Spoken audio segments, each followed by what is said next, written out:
ശബരിമല തന്ത്രി ശ്രീ രാജീവ് കണ്ഠർ അറസ്റ്റ് ചെയ്യപ്പെടുമ്പോൾ മുൻ ദേവസ്വം ബോർഡ് പ്രസിഡന്റ് എ പത്മകുമാറിൻ്റെ വാക്കുകളാണ് ശരിവെക്കപ്പെടുന്നത്. ശബരിമലയിലെ അവസാന വാക്കായ തന്ത്രിയെ ചുറ്റിപ്പറ്റി ഒട്ടേറെ ഉത്കണ്ഠകൾ നിലനിൽക്കുന്ന സാഹചര്യത്തിൽ ദൈവതുല്യനായ ഒരാൾ ഞങ്ങളോടൊപ്പം ഉണ്ടായിരുന്നു എന്ന് എ പത്മകുമാർ പറഞ്ഞപ്പോൾ ബി.ജെ.പിയും കോൺഗ്രസും അഥവാ കോൺഗ്രസും ബി.ജെ.പിയും വല്ലാതെ ആഗ്രഹിച്ചത് ആ ദൈവതുല്യനായ ആൾ കേരളത്തിൻ്റെ മുഖ്യമന്ത്രി ആയിരിക്കട്ടെ എന്നായിരിക്കാം.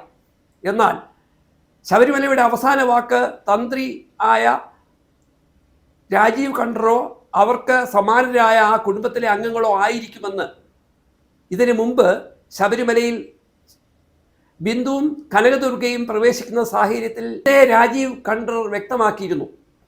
തനിക്ക് ഇഷ്ടമുള്ള സമയത്ത് ശബരിമലയിൽ അനിഷ്ടമായ എന്തെങ്കിലും സംഭവങ്ങൾ നടന്നുവെന്ന് തങ്ങൾക്ക് ബോധ്യപ്പെട്ടാൽ ഏത് സമയവും നട അടച്ച് പുറത്തു വരുവാനുള്ള അവകാശം ഞങ്ങളുടെ കുടുംബത്തിനുണ്ട് എന്ന് അന്ന് പ്രഖ്യാപിച്ച രാജീവ് കണ്ഠർ അന്ന് പറഞ്ഞത്, ഞങ്ങൾ ദേവസ്വം ബോർഡിൻ്റെ ഉദ്യോഗസ്ഥന്മാരല്ല, ശമ്പളം പറ്റുന്നവരല്ല, ഞങ്ങൾ ദൈവത്തിൻ്റെ ഏറ്റവും അടുത്തു നിന്നുകൊണ്ട് ദൈവത്തിൻ്റെ നിത്യകാര്യങ്ങളിൽ ഇടപെട്ടുകൊണ്ട് സ്വാമി അയ്യപ്പൻ്റെ നിത്യജീവിതത്തിൻ്റെ ഭാഗമായി മാറിയ കുടുംബങ്ങളാണ്.